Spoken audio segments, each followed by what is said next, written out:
Qarşıma belə bir video çıxdı. Gözəl bir ifaçıdır, gözəl də ifa edir. Təbii ki, bir ifaçı səhnəyə yaraşan şəkildə geyinə bilər.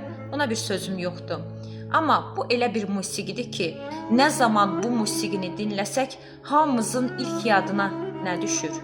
20 yanvar faciəsi.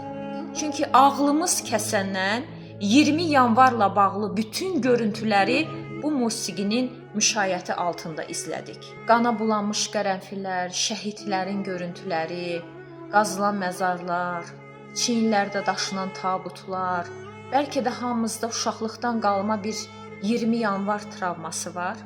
Mən şəxsən bu musiqini ifa edən bir Azərbaycanlının daha qapalı geyinməyini istəyərdim. Baxın, elə musiqilər var ki, həyatımızda elə nəsnələr var ki, onlar artıq bir simvolik məna daşıyırlar. Onlar artıq bir simvolikaya çevriliblər. 20 yanvar faciəsinə qədər Azərbaycanda qərənfil xoş günlərin bir atributuydu. Nişanlarda, toylarda qərənfil aparardılar. Amma 20 yanvar faciəsindəki küçələrə qərənfillər səpildi. O hadisədən sonra qərənfil Azərbaycanda matəm gülünə çevrildi. Bəlkə də qərənfil kimi zərif, çox gözəl qoxusu olan gülə qarşı bu bir haqsızlıqdır ki, yalnız yas mərasimlərində istifadə olunur.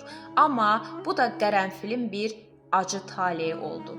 Daha doğrusu, xalqımızın alnına yazılan bu faciədən qərənfilə də bir pay düşdü. Yəni, qərənfildir, bu musiqidir, bizim üçün 20 yanvar faciəsinin atributlarıdır.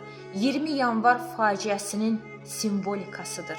Ona görə də çox istəyərdim ki, bu musiqini məkanından asılı olmayaraq ifa edən Azərbaycanlılar açıq-saçıq geyinməsinlər.